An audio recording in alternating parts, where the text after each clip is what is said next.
This happens to be the most iconic cricket book, at least for me, the first cricket book that I read.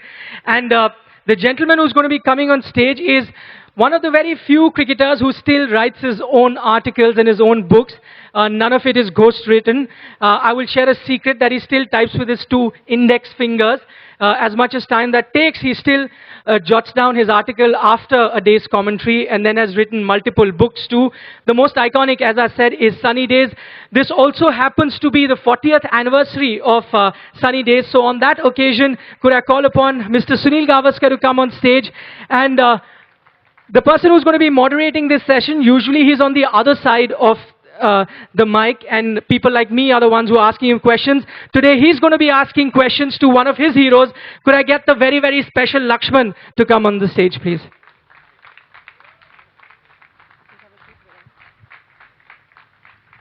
That's your mic.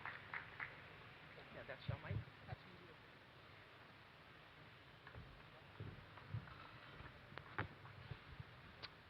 Good afternoon to everyone. Firstly, huge thank you to Nikhil, for giving me this opportunity. It's almost a debut of a sort for me, because never ever I've moderated a session, and no better debut when you have your childhood role model and inspiration on the other side. So Sanibhai, thank you for giving so much of joy to all the Indians, since the time you made your debut, and congratulations on completing 40 years of the iconic book, Sunny Days. And I totally agree with Nikhil. We grow up not only watching him bat, but also reading that book gave us a lot of inspiration. And as always, and over the last 3 years working with Star Sports, I've worked a lot with Sunibhai, a different perception I had of Sunibhai. But it was great to know the other side of Mr. Gavaskar. But one thing which you can find in that book, and which I found in all the interactions I had with Sunibhai, is very, very modest, is very, very humble, and never ever takes credit for what he has done. And his performances for Indian cricket in the world of sport is unmatched. So Sunibhai, first question for me was, in 1971, you went to West Indies, first tour for a youngster, making his debut against one of the best bowling lineup in world cricket.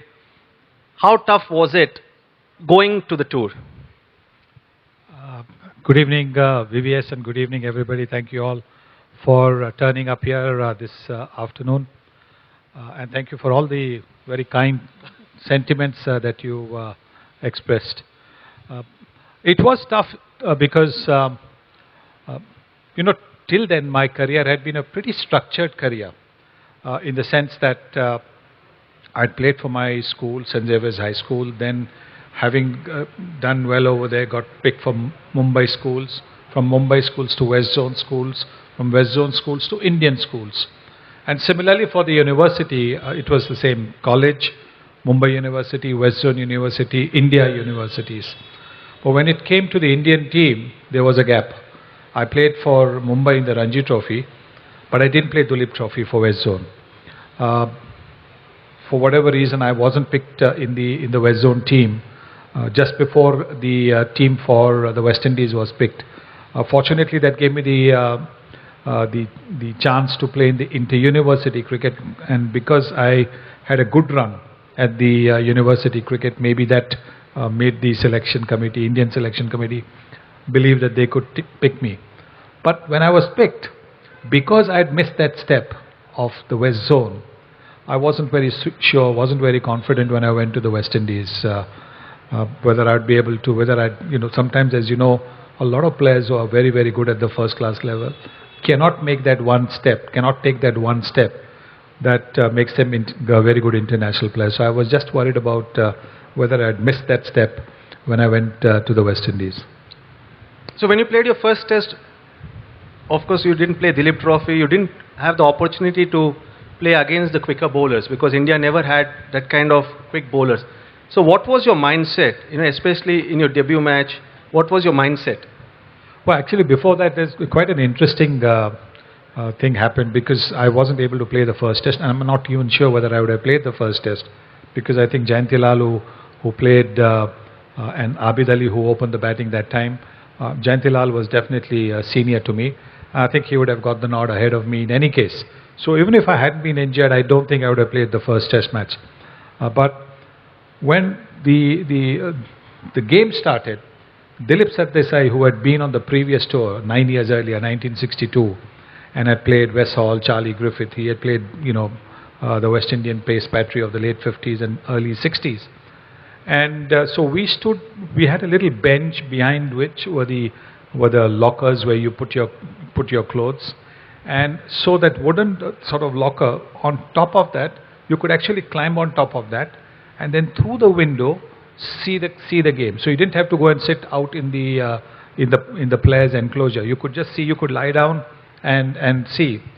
So we were standing on the bench and then watching it. And Dilip Sardesai stood there, and after the first over had been done, and after the first two deliveries that I saw from Van Ben Holder, Michael Findlay, the wicketkeeper, was standing miles behind, and it was quite crazy. The ball, when there were, I think, 4 bouncers bowled in that first over, and every time the ball hit that Sabina Park pitch, which was shiny like this, you could see your reflection. It made a slap sound, like this. And the ball was being collected by the wicketkeeper around with the fingers pointing up. And I was saying to myself, I think I must have had my mouth open, because I had not seen the ball collected over there in India at all. It was all collected near your. And that over finished. Then there was another over from Grayson Shillingford, who I thought was quicker than Van Ben Holder. And after those 2 overs were done, Dilip Sardesai, who was watching from there, he turned around and in typical Marathi style he said, "He kasle fast bowler, he kasle ghantyache fast bowler." Now I don't know, I think the Maharashtrians here will understand ghantyache fast bowler means what. But it was such a, dismissive term. And I'm sort of looking at him and saying, so I didn't want to, because he was going to bat, I didn't want to ask him that, you mean Wes and Charlie were much quicker than this? But that was the sort of first experience.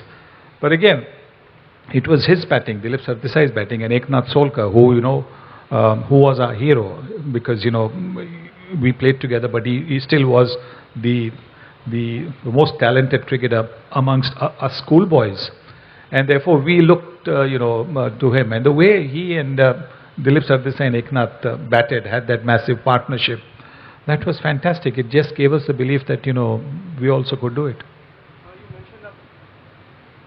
You mentioned about Dilip Sardesai. You mentioned.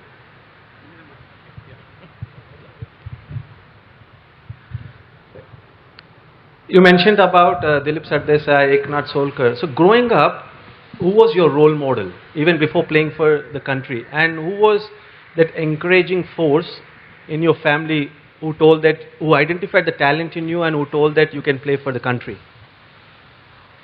Well, I think the entire family. There's no question. I think my parents in particular were absolutely, backed me to the hilt. In cricket. Cricket was not a career option then. Cricket actually eased it a bit in terms of, if you were good enough as a cricketer, you're pretty assured that you would get a job. So what you made of that job depended on you. Because in those days there was a definite off-season. So from May to September, October, there was hardly any cricket. So a lot of cricketers who had jobs in those days worked from May to October, and then made progress in their respective organizations that employed them. And that's what you were looking to do, that, get a job because you're a cricketer. So my parents were the most, fantastic as far as backing me to the hilt. And I'd like to give some good news. As you know, the last 2 days of the Bangladesh Test match, I didn't cover because my mother was in hospital. I asked Nikhil for this late evening because I wanted to visit her. And the good news is that she's off the ventilator this morning. As of this morning, she's off the ventilator. Clearly, I think the other things will take a little time. So, I've come here in a far more relaxed state of mind. So I think they were fantastic. My school helped me. I had some very good friends. There were guys who were all the time wanting to help you get better. They egged you to do well. So there was a lot of people. So I really can't single out anybody. And then after I got married, my wife was my strength, as I'm sure is Shailaja as far as your career is concerned. Absolutely, Sunny, but there's no doubt that the family plays a huge role in your development as a cricketer or a professional cricketer. Now, West Indies had fearsome fast bowlers. What was important for you? To be technically sound playing against the fast bowlers, or is it more the mental strength? Which of these two or both these are important? I think being mentally strong is far more important. I don't think I've always believed at the highest level it's technique, it's temperament that separates the men from the boys. Technique, of course, you need, a basic technique that you need. But I think if you're temperamentally strong, where you can play and miss for a whole over, or get hit on the gloves for a whole over, get hit in the ribs, and then still, want to go and face the next ball, I think that's important. So I think against the West Indies, at that stage, no restriction on bouncers. Crowds were completely different to what you were used to in India. It was an experience. It was a learning experience. But as I said, I think we had that great example of Dilip Sardesai and Eknath Solkar from the first test, and that sort of lifted all of us up. Is it fair to say that West Indies is the place where you enjoyed playing the most? Oh, absolutely. I think I just love the sense of humor that the West Indian and I must say that Sunny Bhai has got great sense of humor. I'll come to that later. So, I mean, I remember one series much later when Michael Holding, bowled me a bouncer first ball, and so for the second ball, I'm saying to myself, as a batsman, you sometimes try and anticipate what the next ball is going to be. So I'm saying to myself, it could be another bouncer or it can be a Yorker. So I'm prepared for both those. So again, the second one was a bouncer. Now the third one, I'm saying either a Yorker or that wide half volley, which is that sucker ball. You go for it, anticipating a bouncer, your balance is on the back foot and you go for it and you get caught. So I'm saying either Yorker or that. Third ball was a bouncer. And Jeff Tujon is collecting the ball, up around them. I'm saying no, fourth ball, definitely I think it's going to be either a Yorker or that one. Fourth ball was a bouncer. And the fifth ball now, and the crowd's going wild. The crowd just, every time the bouncer's bowled and you're ducking, the crowd's just loving it. The fifth ball was what I was finally, I got it right. It was that wide Yorker. So I almost went for it, then I said, no, it's wide. And it was just the right length, I would have got caught. So I left it alone.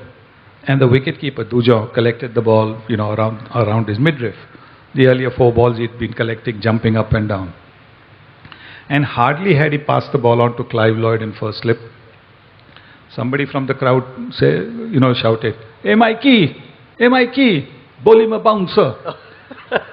And I'm saying to myself, what about the earlier ball? What do you mean bowl him a bouncer? So that's how it was. So when you're playing in front of such packed crowds, and always, especially when you're playing in overseas conditions, overseas tours, how do you shut off all this distraction? Even when you're playing in India, you being the most important batsman, prominent batsman in that Indian batting lineup, a lot of expectations from you. How do you shut off the thoughts when you're out there in middle?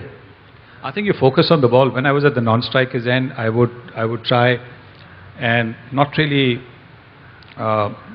distract myself, but I would look at what the bowler was doing. I'd try and look at the ball being passed, because sometimes it gives you a little bit of a clue as to what the bowler is going to do the next ball, and that you can actually see from the non-strikers end, not so much from the strikers end. So is the bowler doing something different when he's coming in to bowl the next ball at the start of the run-up or something? So Michael Holding, for example, over a period of time I realized that while he bowled the bouncer, if he started his run-up with the left foot, but when he started the run-up with the right foot, 100% it was a bouncer. Okay. Not that if he started with the left foot, it wouldn't be a bouncer. But every time he started the run-up with the right foot, when you start the run-up, it was 100% a bouncer.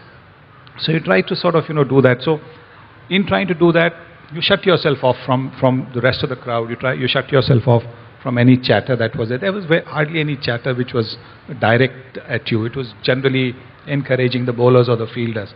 So that was not so difficult. So if you see, you played against some top fast bowler. Who was the toughest bowler, Sunny Bhai?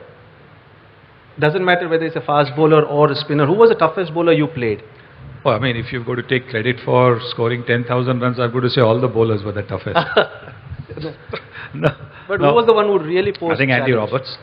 Andy Roberts, because Andy was the reason I rate Andy just that little bit higher than Malcolm Marshall, Imran, Richard Hadley, is because he had the ability to bowl you the unplayable delivery even when you are past 150. While with the others, once the new ball was done, you were pretty confident that either your own carelessness or over-ambitious attempt at a shot or lapse in concentration would get you out. But with Andy could get you out any time. So could Malcolm, so could Imran. So that's why I think these were the best bowlers that I played. Just from preparation for overseas tours, Sunny Bhai, when we started our cricket, we got an opportunity to play either India under-19, India A, and travel to all these overseas places and almost understand what the situation or the conditions we can get when you're playing for India. But in 1970s, there was no such opportunities. There was no India A tour which would go to foreign countries to play. So how tough was it to straight away adapt to the foreign conditions? And what would your preparation be to simulate yourself and to do well on those foreign tours? What I used to do was, at the back side of the Cricket Club of India, there's a concrete back side of the stands, I mean. But within the Cricket Club of India, there's a concrete place. And so I would have somebody wet a tennis ball and then bowl it at you. I would also have the Mumbai Ranji Trophy new ball bowlers bowl from 18 yards instead of the regulation 22 yards. So they came off the pitch quicker. The bounce might not have been the same, but at least off the pitch they came quicker. So your bat speed, you got used, to that pace coming off the pitch. So you did these little things. And as a team, how you all used to prepare as a team? Well, there was, to be honest, there was no team meeting. Very seldom did we have a team meeting. It was, but there used to be a team analysis just about every evening because those days only the captain and maybe the vice captain got single rooms. So everybody would generally congregate either in the captain's room or the vice captain's room. And the captain's room used to be pretty spacious. So people would sit down and, and at the end of the day's play. And clearly the subject of discussion would be what happened during the day. And, what to do, what went wrong, how to get better the next day. So that was a big help because, when you were sitting down there, you did yourself a great service if you were a good listener.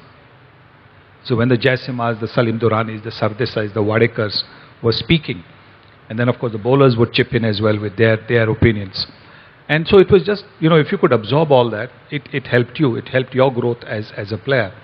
And for me, just sitting down there, being with these guys was a great education. Because they were so much more experienced. They had been in international cricket for 8-10 years, played in all kinds of conditions. And so listening to them, you got a sense of what to expect the next day or what to expect in the series.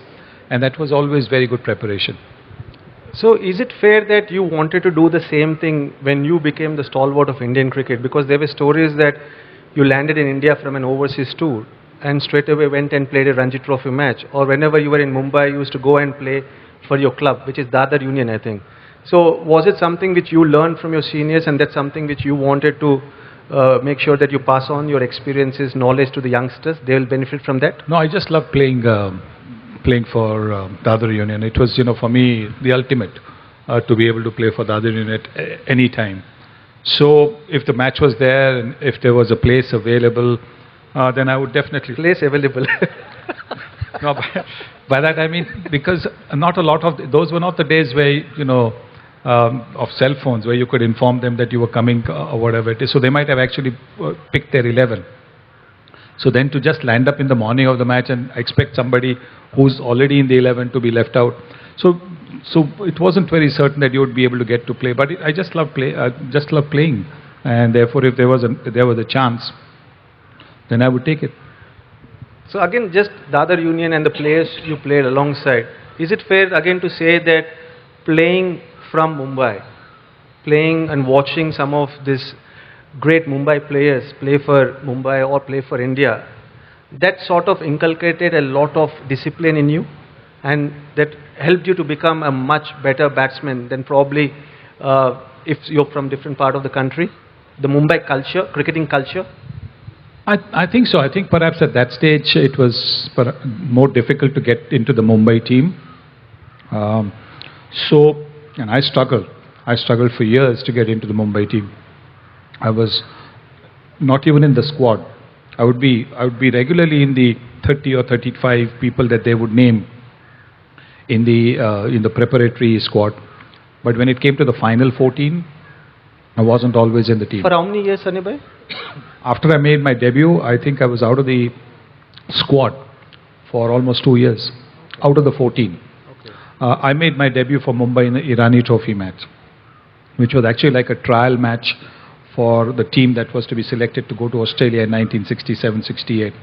So while I was trying to play for a place in the Mumbai team, the other 21 players were looking to play for a place in the Indian team because the team was going to be announced at the end of that match.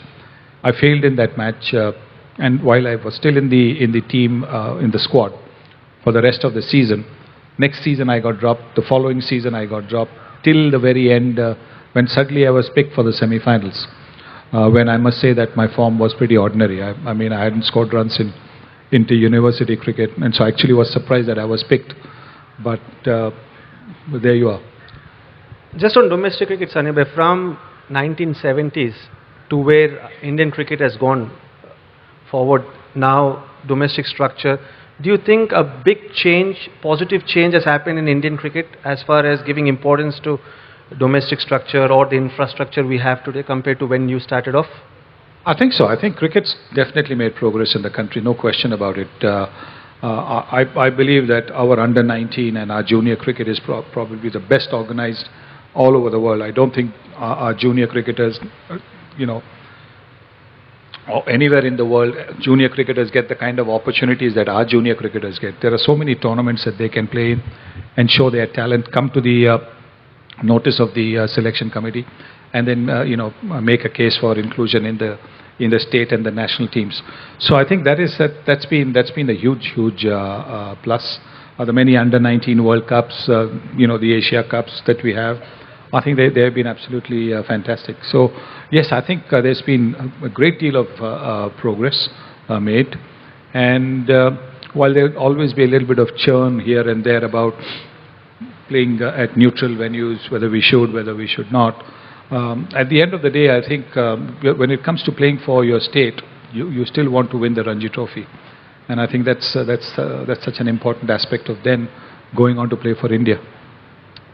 What was your most memorable moment as far as Indian cricket was concerned, yourself when you're playing, in your playing days? Oh, without question, the 1983 World Cup win.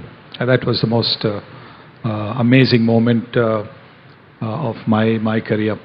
I mean, we were no hopers. Nobody had given us a chance.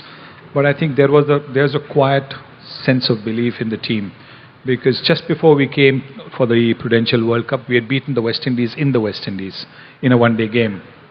And I think that gave us the belief that if we get it together, we would be able to do much better than what we had done the previous two World Cups. Then the first match of that 1983 World Cup, we played the West Indies and we beat them. And we beat them in tough conditions in Manchester, where it was cold and damp and the ball was doing all kinds of things, and we beat them. So that really boosted our confidence. We had an incredible captain in Kapil Dev, who led from the front, who showed us what we should be doing. We had a great balance because we had so many all-rounders in the team. So even if one bowler was having a bad day, there was somebody else who could come in and bowl those 5-6 overs to make up for one person's bad day. So, and the fielding was quite outstanding. So I think that for me has got to be the biggest day of my most memorable cricketing day. You mentioned about Kapil Paji. Just want to understand what influence he had on Indian cricket. Especially before him, they were not great bowlers. It was always spin bowlers India relied on. How did Kapil Paji change the perception of Indian bowlers, especially youngsters, to take up fast bowling? Well, I think by sheer example, the way he bowled on Indian pitches, the way he bowled overseas, and the flair he brought into the game, with both bat and ball. The reason why I call him India's greatest match winner is simply because he won matches for India with the bat and with the ball, which is not what many others have done. I think many others have won with either the bat or with the ball, but only Kapil, in my view, has won matches with both bat and ball. Outstanding performances. But I think because he showed that Indian fast bowlers could bowl even on these pitches and get wickets. If today we have all these fast bowlers coming in, after Kapil it was Chetan Sharma and Javagal Srinath. So I think after that it's only because Kapil showed the way that today we have this terrific battery of fast bowlers, as well as a bench strength that can come in and take the place of any fast bowler who is unwell or unfit for that game. While Kapil Paji showed the way to the fast bowlers, Sunil bhai, you were always the flag bearer of Indian cricket. Did you always enjoy that responsibility? Yes, most of the time, surely, yeah. Because if you realize that the team wanted you to get runs, the team depended on you to get runs, I think it helped you to focus that much more. I changed my game completely after that first couple of series, because immediately after the West Indies series and the England series, we had retirements. We had Dilip Sardesai retiring. We had ML Jaisima not being picked, Salim Durrani not being picked. Ajit Wadekar went away in a couple of years' time. And suddenly, Gundappa Vishwanath and I became the senior batsman, and we were hardly 25 at that stage. And we became the senior batsman in the team. So it struck you that you couldn't always, play some of the shots that you were playing at the start, like for example the square cut or the hook, because the success percentage was just a little bit iffy. So you had to cut down on a few shots, which is what I did, and therefore maybe I didn't enjoy my batting as much. I really started to enjoy my batting when once again we had first Kapil coming into the team and taking the team from say 280 to 400 with his batting, and then we had bowlers who would hang around. Earlier on, with due respect to the great spinners that we had, they were not much as far as standing at the crease were concerned. But later on, with Maninder Singh, Shivlal Yadav, Karsan Gowri, you name them, all of these guys could come in and bat, could stick at the wicket, and so that made you feel a lot more secure. Not that the responsibility became any less, but at least there was just that sense of security. There were many fantastic batsmen that came through: Dilip Vengsarkar, Mohinder Ramanath, Sandeep Patil, Yashpal Sharma, all these batsmen who could score in a crisis. So it sort of took that little sort of pressure off you. And so my second half of my career, I played a lot more shots than I did in the first half of my career. First half of my career, when before these guys came in, was mainly about trying to put as many runs on the board. Second half was also not just about not putting up the runs, but also enjoying myself. So I think while I was consistent in the first 7-8 years of my career, 9 years of my career, the next 7 were the ones that I enjoyed the most. So personal aspiration is not as important as what is required for the team. And when you told about the retirements of some of the senior batsmen, what is the real skill of saving the games? Because at that time, saving the games was equally important or on par of winning the game. So what was the skill required as a batsman which you exemplified saving the game? I think it was simply batting sessions. I know a lot of people find it surprising when I say to them that I didn't look at the scoreboard when I was batting. I really wasn't interested in how many runs I was batting. I was only interested in how many runs I scored after I got out. Till then I wasn't really interested because I just wanted to bat and bat and bat. And the other thing, the main reason I didn't look at the scoreboard was you have scoreboard pressure. For example, people set targets. People set targets, look, I'll get to 10. Then after reaching 10, you say, I'll get to 20. Then you say 30, I'll go to 40. You have targets like that. But in trying to get to that target, you can actually play a delivery that you should not be playing or play a shot that you shouldn't be playing. For example, if your target is, to get to 40 and you're on 36, you might go for a drive which will get you to 40, but that ball might not actually be the one that you should be playing the drive at. So if you gave yourself only the pressure of batting by sessions, you played each ball on its merits. It was for me as simple as that. And therefore often I wasn't even aware if I reached a 50 or a century. But Indian crowds would of course make you a little bit aware, because the Indian crowds start that little sort of hand clap when you're 44 or 94 or 96. So you are a bit aware of that. So milestones didn't matter for you. What mattered was just enjoy batting on the wicket. Absolutely. I said bat as long as you can. So I mean that was my job as a batsman, to bat as long as I can, to get as many runs for the team that I played for. So I just thought, well, the best way to do it is don't look at the scoreboard and don't add any pressure. At the start of the season, Sanil, how would you put your targets? What kind of goal setting you did? No, I didn't do any goal setting at all. I would think about the opposition that was to come. I would think about the venues where we would be playing the test matches, and therefore get a little mentally prepared for what to expect. But no targets were set at all. No, didn't do that. No. And then how did it feel to create all these records and compare with the great Don Bradman, and you almost became like a trendsetter in world cricket. Everyone wanted to catch up with Mr. Gavaskar, first batsman to get to 10,000 runs. How did it feel? Well, I mean, it was fantastic because I actually didn't expect to get there. I mean, I would have been happy if I had... Never expected to get there. No, because, when you started, like, I had that little gap, as I told you, that not having played Dulip Trophy. So when I went to India, to West Indies, my only intention at that stage was not to make a fool of myself at the international level, to be able to, score enough runs so that, maybe I wouldn't be called a huge success, but I wouldn't be called a failure. So that was the way I looked at it when I got into cricket. So after that, scoring anything, every other milestone, 2,000, 3,000, everything was absolutely a bonus. So I told Mr. Gavaskar is very, very modest. You can get from that reply of his. Sanil, you must have played with a lot of cricketers while they were entertainers on the cricket field, but they were also characters in the dressing room.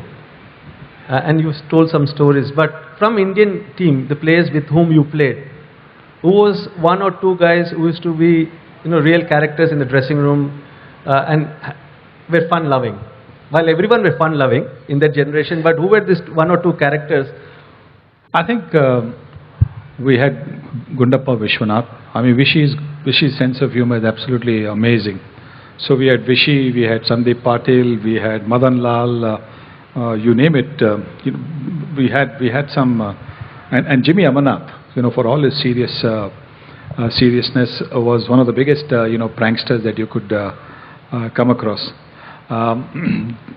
Jimmy once in Pakistan threw my shoes on the roof of the pavilion, and it was quite funny because we were playing in Rawalpindi, and suddenly we were told, and I wasn't playing in that game, and suddenly we were told that the president is coming to watch the game.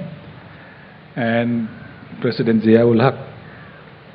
So the manager said to me, come on, get dressed. I said, well, I don't have anything here because I'm not playing, I've come in only a tracksuit. I don't even have any cricket clothes or a blazer or whatever it is. He said, nothing doing. You met him before on the previous tour. You go and, sit with him when he comes. So now I said, okay. So I borrowed somebody's sweater. I borrowed somebody's blazer. And now I'm looking for shoes. And I couldn't find my shoes till I found out that, the shoes had been thrown up. Later on I found out, of course, that Jimmy had done it. And I went and, I had to go and sit with the president. And it was exactly like this, just like you get up. You had these 2 steps. You got up onto the area where he was sitting. It was next to the Indian dressing room. And there was this huge sofa. And on this huge sofa, when he was sitting in the middle and 2 of his army guys were sitting on either side. And so they must have just sat there when our manager pushed me to go up and meet him. So I got up and he had just about, you could see he had just about sat there. So when I went there, he got up and, he was very charming. Aiye, Gavaskar Sahib, kaise hai aap? And, he said something in Urdu which, went over my head. But I sat with him, these 2 army guys vamoosed. So there's General Saab and me over here. And as I'm sitting down, a bottle of 7-Up comes for General Saab, because I wasn't supposed to be there. So after some time, General Saab is saying, "How Saab, lijiye." And I'm saying, "नहीं, sir, वो आपके लिए आई है, बोतल आपके लिए आई है. मैं कुछ खेल नहीं रहा हूँ तो प्यास नहीं लगी है." नहीं, आप लीजिए. I'm saying, so I'm sort of, demurring and not really taking it. Because, look, the fact of the matter is that bottle had come for him, not for me. Now, if somebody wanted to play hanky-panky and, put something in that thing, then I'm the one who's a goner. So I didn't want to take a chance. So I'm just sitting there, and eventually he took the bottle and he sort of, said, "Lijiye," So now I've got it in my hand and the bottle's open. And I'm saying to myself, now, what to do? This is the Pakistan president. So, hello, is this going to go on air? I hope not. And so I've got this thing, and I'm sort of taking it here, but not really drinking it. Taking it here, not drinking it. And he sees me doing that, and so I realize now, that's not, I must. So eventually I take a sip. And if you, I know you don't drink, but if you're a wine drinker and you want to taste, how the wine is, you take a real teeny tiny sip, and sort of feel it on your tongue and under the tongue and all that, thing. So I took that kind of a sip. I wasn't drinking then. I was a teetotaler during my playing career. So I took that little teeny-weeny sip, and then when I realized that, my tongue hadn't burnt or nothing had happened to me, I was still breathing, then I had a little bit more. And from the opposition teams, your rapport with a lot of opposition, whether England, you got Jeffrey Boycott, or from West Indies, Pakistan, Australia, who was one or two players who were real characters? I know you shared a lot of stories of Javed Miandar. Do you think that he was the most street smart cricketer you played against, and he was also a character? Absolutely, I think he was. He had an absolutely terrific cricket brain. Because he was all the time thinking of strategies, all the time thinking of field placing, all the time thinking of bowling changes.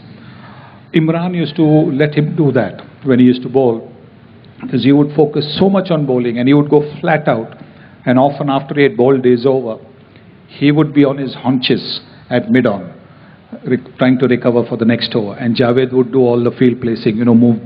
Imran never said a word, because he realized that, what Javed was doing Javed was obviously doing for the good of the team and good of the country.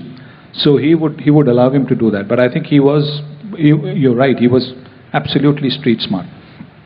Often he put, fielders putting the batsman's cap on. What as a batsman I would not like now. If I'm a batsman, would I like a fielder here? Would I like a fielder there? No, if I didn't like a fielder, if he thought that no, he would organize, to have a fielder put there. So I think he was quite brilliant. And off the field, he was an absolute, he was like they say, shararati, very mischievous, and but great company off the field, fantastic company off the field. They say the same about Mr. Patodi also. Do you think he was the best captain in that era? Or who was the best captain you played under? I think I just played only 2 test matches under Tiger. In that one series, 1974 against Clive Lloyd's team. He captained the first test, then he broke a finger, so he was out for the next test, I think. Then I had broken my finger, so I missed out on the next 3 test matches. So I played only in the first and the last test. So those were the only 2 test matches that I played under him.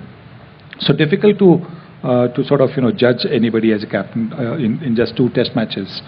But I played under Ajit Wadekar, and he was terrific. Ajit doesn't get the credit that he deserves as a captain, because under his leadership, India did what had never been done before: win a series in the West Indies and win a series in England.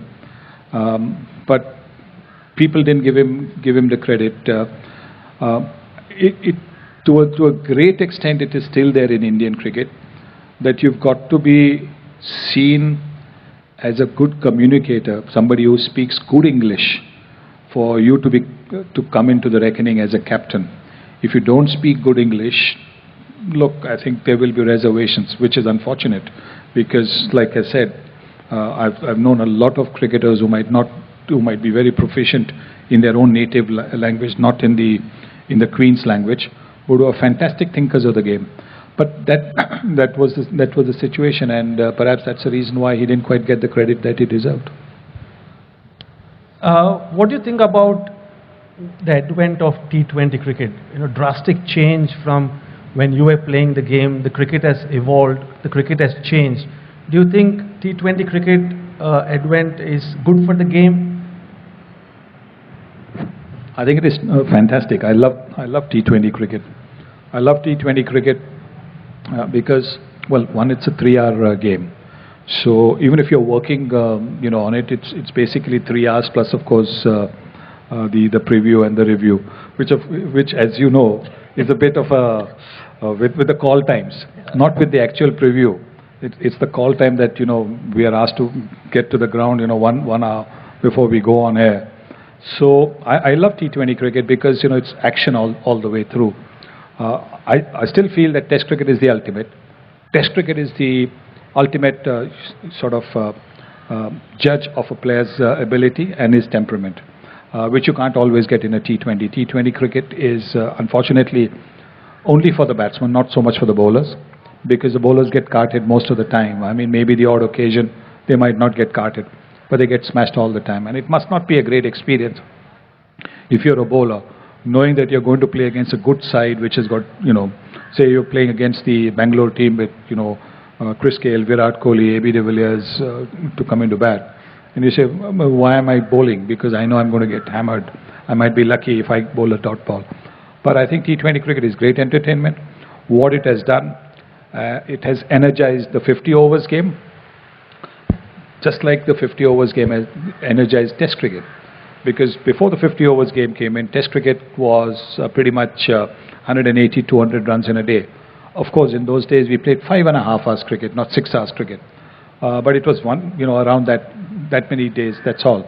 But what 50 overs did was suddenly from getting 200 to 225, people were getting 250, 260 quite regularly because in a day, because of the influence of the 50 over game.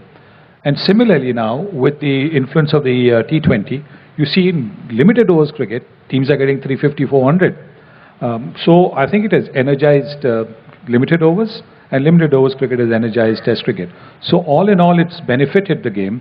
You see new shots that are being played. which you would not see. You see new deliveries which are being bowled, which were not there earlier on. So I think a whole new dimension has been added to the game by T20 and limited overs cricket, and that's only good because that gives the spectators and the viewers that much more to see. You mentioned that for cricketers, Test cricket performance is very important. Are you happy with where Test cricket is at the moment, with the popularity Test cricket has, or do you think that there are certain measures which are required to be taken to make it more popular? I think Test cricket, has its own charm, and I don't think you need to tinker too much with Test cricket. What I believe is we could do to make it a little more compact is to certainly bring in the one-day white ball rule into Test cricket. Not maybe down the leg side, but certainly on the off side. I would like to see that line being drawn so that that negative bowling sometimes you bowl just outside the reach of the batsman, but within that width of the crease, and that can actually deaden the game. So I think what you need is maybe the white ball that is there in Test cricket to be brought into in limited overs cricket to be brought into Test cricket. And what is your opinion about day-night Test matches, Anibhai? I think where there is no due factor, I think it'll be terrific to have day-night cricket, because the pink ball apparently from all those who have played with it believe that it can be seen well. It lasts till 70, 80 overs, which is what you want. So I think, yes, there's a future. But I think the most important thing is that there should be no due, because then it'll take the spinner out of the game completely. The spinner for that last 3 hours of that game will be taken out completely. And just on Test match cricket, do you think that the home team should prepare wickets or conditions which suit their strengths and take advantage of home conditions? I think most teams tend to do that, although they might not sort of say that they do it. So I don't think there's anything wrong, but I think you still want a wicket which is a good Test wicket. You want a wicket where both all aspects of the game are seen. So pace and swing at the start of, say, maybe the first day or two, then the pitch settling down to be a good pitch to bat on, the spinners coming into play around the third, fourth day, and fifth day the spinners coming in. So it's a challenge for everybody. It meets all the requirements of Test cricket. There is something in it for the quicker bowlers, something in it for the batsmen, something in it for the spinners. And with the way Virat Kohli and his team is performing, how happy are you? Oh, I'm tremendously happy. I just hope that they keep going, keep that winning momentum going, not just now, but over the years, because I think this team certainly has got the capability of winning on any pitch, any condition. And what's the one aspect you really love about this Indian team? I think what I like about the team is their attitude. I like the way they get on, the belief that they have in each other, and the fact that by winning they're giving us so much happiness. At the end of the day, whatever you might say, everybody has got unfulfilled dreams. And what do you hope to see? You hope to see those dreams fulfilled by those who follow you. Maybe it could be a member in the family. If not a member in the family, it could be people, others. And that's what when you see it, you feel happy. For example, I would have loved to smash the first ball of the ground straight for a 6.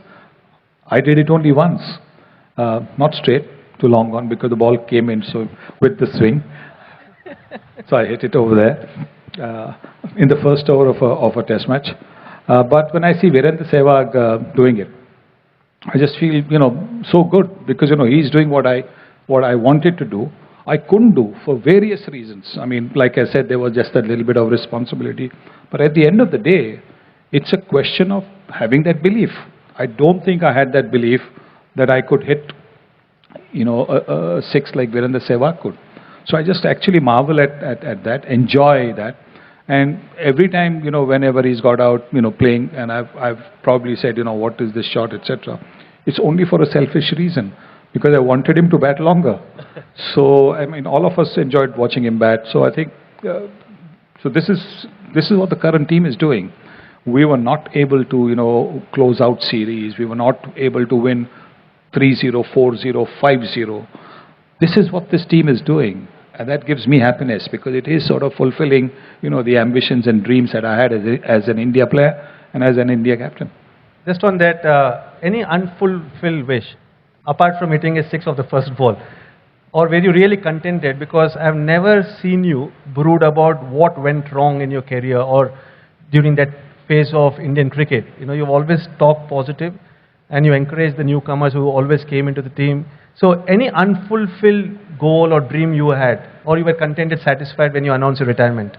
No, I was very, very happy. But when you're young, even before I had played Test cricket, what the Mumbai team used to do was Mumbai team used to give me the new ball because I used to bowl, from 18 yards, and I was relatively nippy.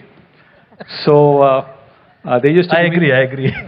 They used to give me the new ball to bowl, and so because of that, it sort of got me into a state of mind where I used to think that my outswingers were so good that I would dream of getting Rohan Kanai out caught behind and Gary Sobers out LBW next ball.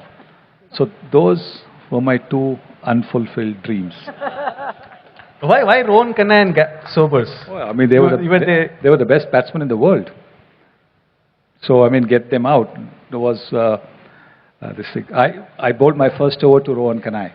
In my first test, I was given the new ball. I was brought in first change, and I bowled the first over. And I used to bowl a fairly, like Sachin, I used to bowl a fairly useful bouncer. So I bowled in the nets because of the 18 yards. From 18 yards. 18 yards. So I bowled this over to Rohan Kanai, and first 2-3 deliveries were outside the off stump. Third was a little short, so he cut it for a boundary. And typically, like a fast bowler's mentality, the next ball was a bouncer, and I bounced it, and it went there, and he just looked at me and laughed, laughed at the bouncer. You are a big fan of Rohan Kanai because you huge fan. Named Rohan. You've been to the West Indies, and there's always been that tension between the African West Indians and the Indian African. And so when we were playing in my first series, if I was batting 70, 80 or whatever it is, and then played a loose shot outside the off stump, or I wasn't batting well, as he walked from slip to slip, he was a slip fielder. As he walked from slip to slip, making sure that the wicket keeper, Michael Findlay, was a fair distance away. As he went past, he would sort of mumble under his breath, "Concentrate, don't give up." I mean, for an opposition player to say that, focus, don't concentrate, don't you want 100, that kind of thing, as he went past. I mean, look, I was just a debutant. Rohan Kanai was Rohan Kanai, the Rohan Kanai. For him to take that kind of a thing, interest in me, was absolutely magical. I don't think it would happen in today's cricket. I think if you played a bad shot, I think you'd get probably a flurry of abuse from the opposition. But that's what Rohan did. Okay, Rohan Kanai did that. What did Jeffrey Boycott do when he crossed you and when you were batting? What he used to say? No, Jeffrey didn't say anything. Jeffrey actually used to be at mid-on or wherever. And a lot of times, 2 or 3 times that we played against him, after scoring 100, he was like 1 or 2 Indian players that I know didn't come out to field. So, not naming them. You want to name them? No. So Jeffrey never told anything? No, Jeffrey never said a word. In fact, during the time that we played, there was hardly anything spoken. But I think it was possibly something like, "What have we had for breakfast today?" And in Indian cricket, we would just say, "Dahi kha ke aa gaya." That means, you've eaten curd for luck, dahi kha ke aa gaya. That's about it. So there was no personal abuse, or, why don't you go and buy a lottery ticket? Something like that was the worst that was said to you. Who was the worst as far as sledging was concerned? No, that's what I'm saying. There was no sledging. Even when there was only against Australia? No, very little. I think there was only one instance where somebody said something to me. And obviously that's not for a gathering like this. And, But there was another one where in the following, following that tour in Sharjah when we were playing, and there was this bowler who bowled, and it wasn't something that I said, it was what the umpire said later on. And I guided the ball to deep third man for a boundary. So as I was crossing him for the first run, he let go a volley of abuse at me.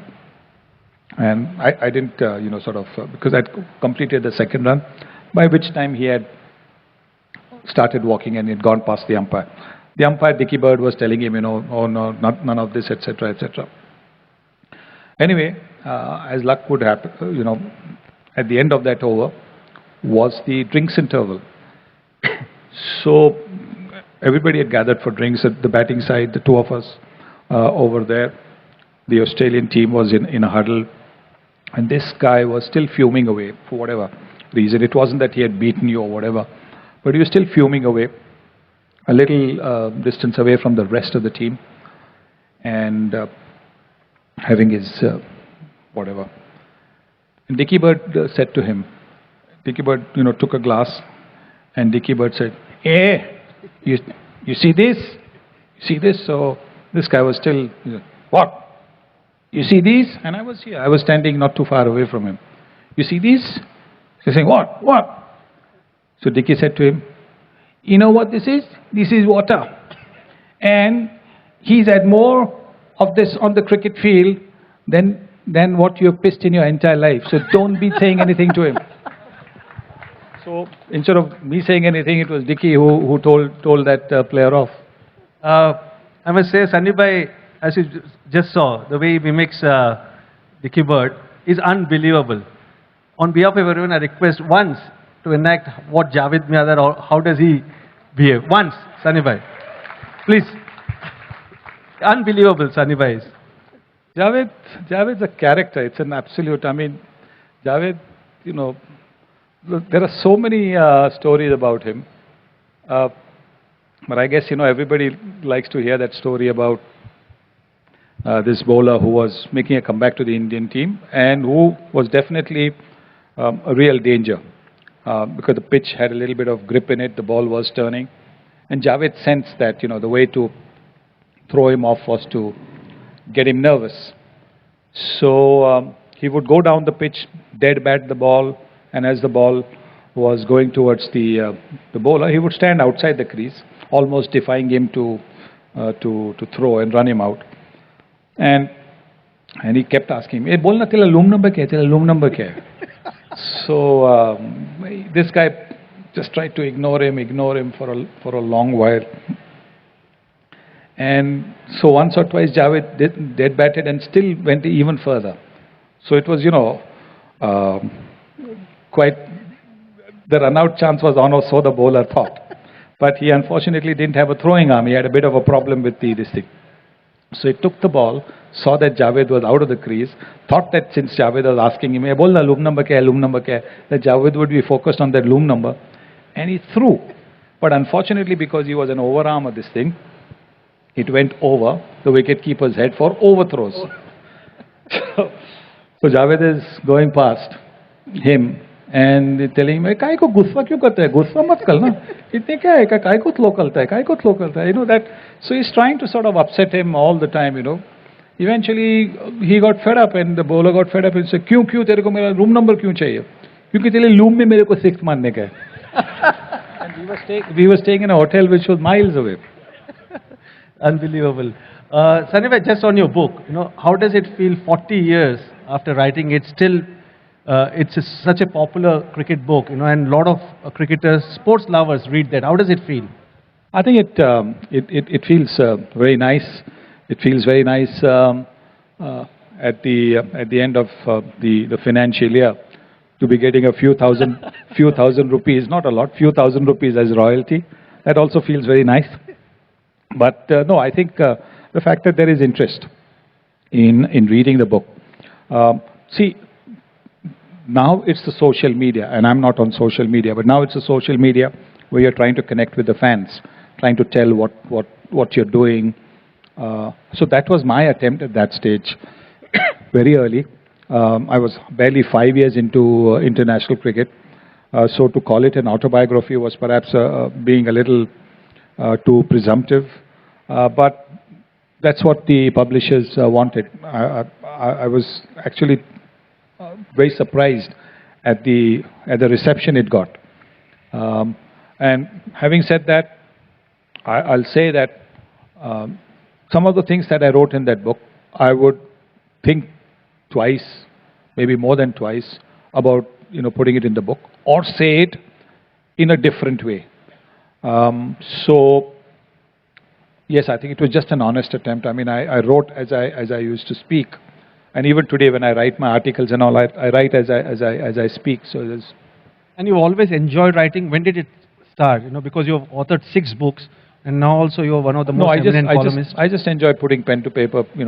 Like I said, it's one way of connecting with the cricket loving public, and so trying to put what has happened of the day's play, or what I think is likely to happen, is something that gives me a kick even now. You enjoy being a broadcaster? Oh, I love it. I think. I must say, is so professional. Is unbelievable. We all envy his energy. Over the last 3 years, I have been part of the commentary team. It's just unbelievable. He does English. He comes to Hindi. Then if suppose, like recently when England came to India, he went and did BBC. Then in middle, whenever he used to get time, he used to write his article. I mean, not even a moment when Sunny Bhai relaxes when a test match is happening. And whenever he relaxes, he comes to the Hindi commentary box. Or he's more relaxed in Hindi commentary box.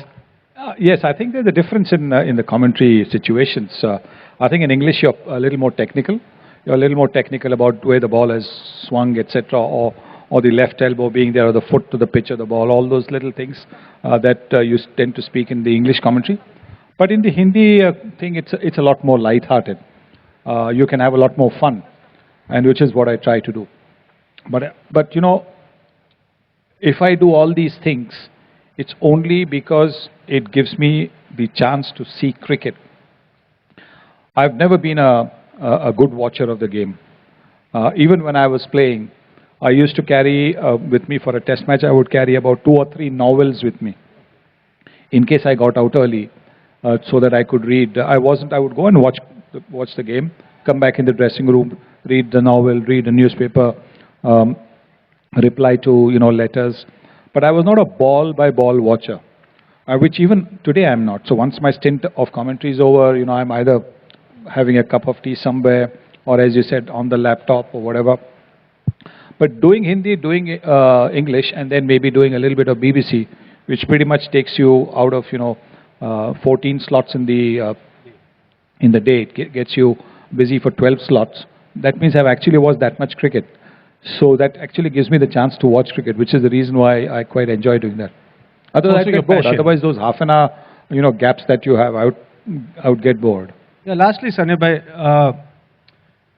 you mentioned about laptop. You've started almost 30 years back, probably broadcasting or writing articles. I'm sure technology has helped you, because I'm sure when you started off, you used to write articles with a pen and probably fax the articles to various newspapers. Did technology help you? Oh, definitely. I think from trying to, get the fax going, and it used to be very frustrating, trying to get the line, get the connection. The fax would not go. It would sort of stay there. And a lot of people who have, been on tours with me know how frustrating it can be, that, you're watching it, trying to sort of crawl its way. Sometimes if you were lucky, the connection was great, it would go foot, and that would be fine, you're done. But then the call would come from the office. No, this much is smudged. So you have to come back and try and do it again. So that was all a little bit tough. It took a lot of your time. But now I think the email's quite easy. Having said that, I think one of my first experiences of the email, and I'm a two-finger.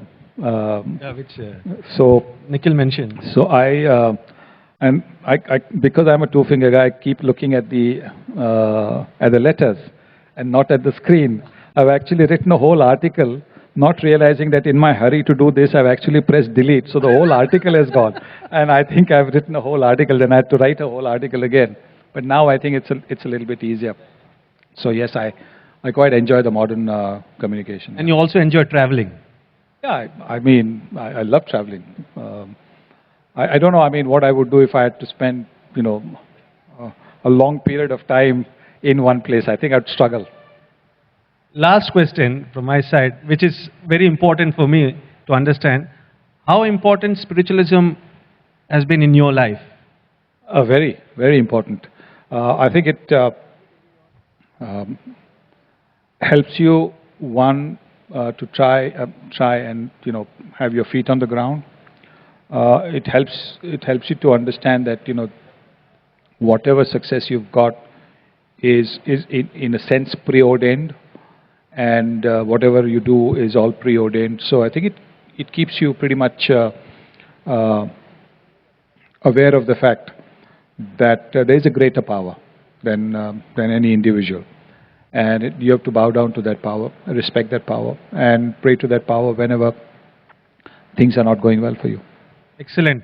Request all of you to probably give a standing ovation to the legendary Sunil Gavaskar, and thank you very much for answering all the questions and having that patience. Thank you very much, Sunny bhai. Thank you. It's been enjoyable. Thank you. Sunny bhai, we'll try and take a couple of questions if you're good from the audience. Yeah, no problem. Before I throw open for the audience to ask, a couple of things that I wanted to, because we're narrating tales. Before that, kuch chai bhai milega kya? Yeah, we'll just order that. No, I'd like you to narrate a couple of tales, please. We're going back to the West Indian tour. You said not many people sledged at that time, but there was this one time you came to bat at number 4 and Viv Richards had something to say to you. We'd love to hear that in the West Indian accent, if you could. Well, that wasn't a sledge. It was, what had happened. A lot of people actually. Let me also. A lot of people at that stage were wondering why I wanted to bat at number 4, and the reason was very simple. That Gundappa Vishwanath, who used to be a slip fielder, had been dropped from the Indian team. So I became the slip fielder. I was a second slipper for the new ball bowlers, but after that I would be prowling in the covers or at the mid wicket. Suddenly I was in the slips, and in the slips you're focused, you're concentrating every ball. So it started to take a toll of my concentration. So when I went into bat, I was playing a lot of shots that I wouldn't have. And often, because at that stage, the West Indians, having lost 8 wickets, would suddenly have a 100-run partnership for the last 2 wickets. So, as an opening batsman, you start to focus and think about your innings when the 8th wicket falls. You try and sort of plan, your innings. But because this partnerships would go on and would keep you on the field for a little longer, when you actually went into bat, I would end up playing shots and get out. So I said, look, I made a request, is it possible for me to bat down the order at, say, number 4? And for a long time it was, not being accepted. Finally they accepted it. And so this last test against the West Indies, I was slotted in at number 4. And Malcolm Marshall was opening the bowling. So in the first over itself, off the 4th ball, he bowls a snorter to Anshuman Gaikwad. Gaikwad tries to fend it off. It balloons up, caught in the leg slip. Next ball he comes in, bowls another short ball to Dilip Vengsarkar, who for some reason Malcolm didn't like at all. So bowled him a bouncer. Dilip Vengsarkar also caught in the gully. And so there it is, where I thought I would get at least 10-15 minutes of putting my feet up and relaxing, not even putting my pads on for a while. There I was on the ground in the first over of the match itself. So the last ball was the hat-trick ball. And so I managed to defend it. And Viv Richards, running from his position slip, going towards the other end, turned around, as he walked past me, he said, hey Sunny, no matter what number you bat, man, the score is still 0. That's amazing. So that wasn't the sledge. And the second story, if you could narrate about that West Indian hefty fan who was outside the bus calling your name again and again, if you could share that with them, please. Well, I was having a tough time. I wasn't scoring runs, and So, you know, the people carrier that you have in the West Indies, that which is pretty much like the Toyotas that we have, which, you know, where you have about 10, 12 people going. So I was sitting next to the door, got in, and there was that one seat, so I was sitting down there. And immediately after the game got over, I got out badly. I got off to a start, but I got out. So I was very upset with myself.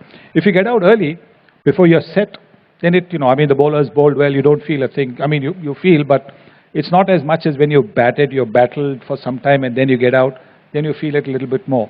So that's what happened. I'd got, I think, about 30, then got out. So I'm just sitting there, I was upset, and the rest of the team was, you know, coming in slowly. But there was this guy, and I could hear him, and he's, you know, sort of trying to attract my attention, trying to say something to me. Now, West Indies, as you know, everybody over there in the West Indies, all the spectators are, you know, granddads of Bradman and Sobers. They all know much more than all of these players put together. They are never short of a word or two of advice. So I knew, you know, when this guy started to talk, that he is going to give me some advice. I'm just so saying to me, and I'm ignoring him. He said, "Master." So I'm not looking at him. He said, "Master." So I still not. Master, listen to me, man, master.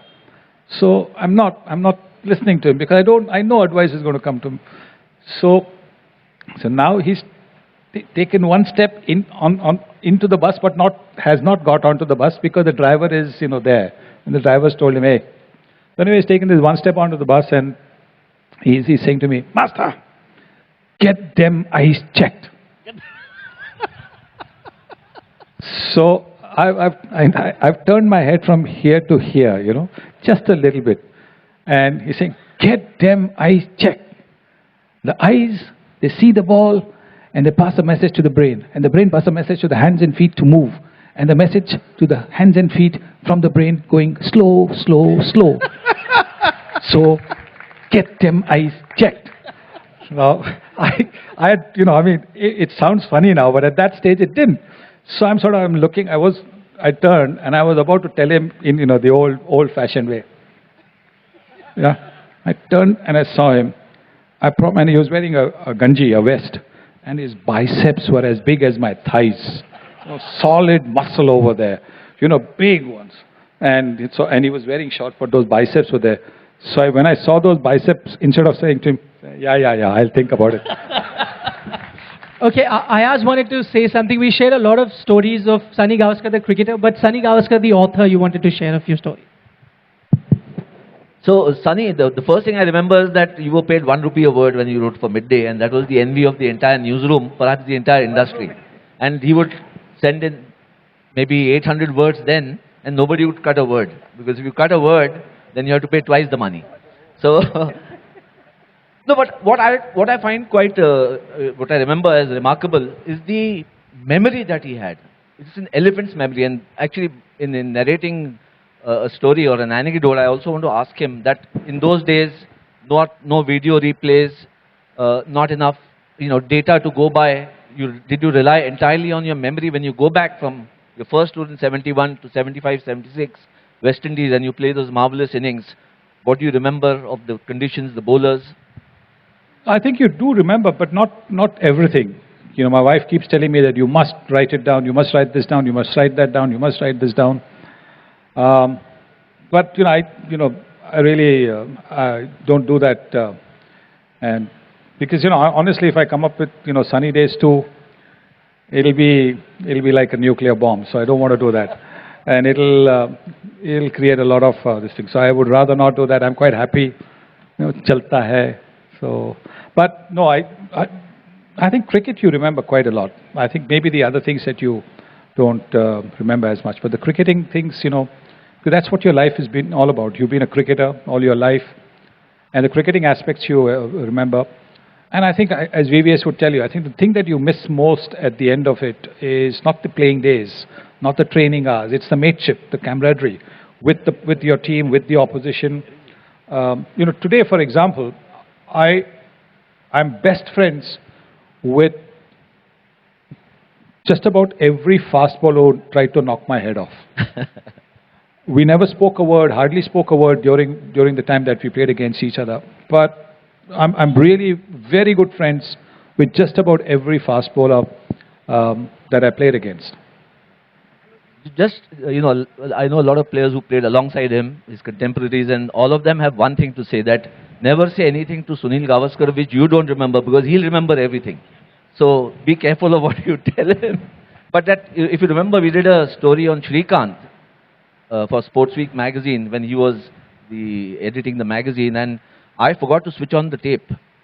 So we had the entire interview done, the photographers taking pictures, and when we reached the office, there was not a beep out of the tape recorder. And I tried to remember as much as I could, and most of it came from Mr. Gavaskar, because he remembered substantial parts. Obviously we collaborated, but I just marveled at the fact that, he just remembered almost everything that Shrikant had said. So that's the kind of memory he had. Thank you. We'll just take 2 or 3 questions. I have 2 questions for you. You never wore a helmet facing the quickest bowlers in the world. Can you tell us something about that? And one more. Can you tell us something about yourself, cricketing or otherwise, that most people don't know about? Well, the simple reason why I didn't wear a helmet was because there was nothing to protect inside. So there was no need to wear a helmet. But I think, when you played in that era, when there were no helmets at all, you never even thought about, you just wore whatever equipment was there. Thank you. At the start of our careers, we used to stuff, the hand towels from the hotel rooms and down your pockets. Those were our early thigh pads. So I think thigh pads were not there then. So when things started to become available, then you thought about it. But as far as the helmet was concerned, I somehow, just didn't gel with the idea. And I just didn't feel, didn't feel that I needed the helmet. I had got a skull cap done because I had seen Mike Brearley, the England captain. He used to wear one under his cap. And I thought, well, that's a good idea. It looks light. It doesn't look heavy. It allows you full vision. There is no grill, nothing coming in the way. And so I took the address from Mike and went to this person in Nottingham. And he took a mold of my head, and we got a skull cap made. And I cut it open over here because, you've got to be an absolute novice to get hit here. You can get hit here, you can get hit here, you can get hit here, but like this, you don't go at the ball like that. So it made it a little bit lighter. And it traveled with me for 3 years. I got it made in 1981, and it traveled with me 81, 82, 83. It traveled with me on that tour to the West Indies as well. And the one man who kept saying to me that I should be wearing a helmet, kept insisting that I should be wearing a helmet, is Imran Khan. Imran and I have known each other since 1971 when he played for Worcester and I think Oxford University against the touring Indian team. And so, he kept saying, it's for that one ball. It's that one ball that every batsman loses sight of. However good a player you are, however great a player you are, you as a batsman will lose sight of that one ball. You won't pick it up because maybe it's lost in the background or where it's coming over the side screen or whatever it is. Maybe when it hits the pitch, you might not be able to pick it. And for that one ball, you must wear the helmet. And I kept saying, doesn't matter. We used to have a lot of, arguments. He said, when you play the sweep shot. I said, no, sweep shot, Anyway, he tried to tell me. But I had it with me. And I didn't tell him because we were playing against each other at that stage when he was telling me that I should be wearing a helmet. Then in the West Indies, in one test, I got hit on the head by Malcolm Marshall. He was coming round the wicket. He bounced one, and like a well-brought-up opening batsman, I dropped my wrists, but I forgot to take my head out of the way. My head, I should have taken my head out of the way, but I forgot. So anyway, the ball hit me square here. Lucky for me, I didn't turn my head. Because if I turned my head, I would have got hit here and I wouldn't be sitting here. But it hit me on the hard part of the skull. I was wearing my white floppy. And there was a huge sort of, mark over there. And so that sort of said to me that I should. But I didn't wear it again for that test, for the next 2 test matches. I didn't wear it. Maybe it was stubbornness. Maybe it was, just feeling macho, whatever it is. When the new Indian season started, that year end, that was the first time I used it. And after that, I used it only for the first session when the ball was hard and new. After that, because I used to not feel comfortable with it. That really was the only reason why. Because it was not available. And your second question is, what is it that people don't know about me? Cricketing or otherwise? I don't know. I think these guys know a little bit more now because I spent a lot of time with these younger guys. I basically am a fun-loving guy, but the nature of opening batting in those days was grim, serious, accumulating runs, 1s, 2s, 3s. So we all got this image. All of us opening batsmen got this image of being dull, boring, guys. And so I guess maybe sometimes it works to our advantage. But this, I think, Ayaz, you should be telling, because when I tell to the other senior commentators who are there, when Sunny Bhai comes into the commentary box and jokes, great sense of humor, unbelievable. The perception I had of Mr. Gavaskar in my playing days was totally different. I wouldn't say same, no, dull, but serious. Dull nahi bol raha hu main, but very serious sort of person, So, but totally different, very approachable. But the other cricketers, senior cricketers who played with Sunny Bhai, tell that Laxman, खेलते समय ऐसे नहीं थे.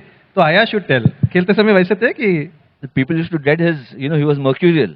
His temper was something that was dreaded. But he had a great sense of humor even then, and sometimes laced with a lot of candor. For the couple of things that I remember, one is we went to Sri Lanka after the West Indies tour when he got a double 100 at Chennai, and he batting at number 4, made 236, and then Sri Lanka. And when we reached the Taj Samudra Hotel, and there was a press conference, and everybody wanted to know whether he's going to open the innings or not. So I think, if I remember correctly, some Sri Lankan journalist asked him, "Are you going to open?" He said, "Of course I'm going to open. I'm going to open doors, I'm going to open bottles, but I'm not opening the innings." In the press conference he told that. They just aside, wherever Gavaskar went, there was a... open doors, windows, bottles, but not batting. And again, when we lost the series in Pakistan, 82-83, we lost very badly. And we lost at Hyderabad, the third test, the series was gone, and there was this whole...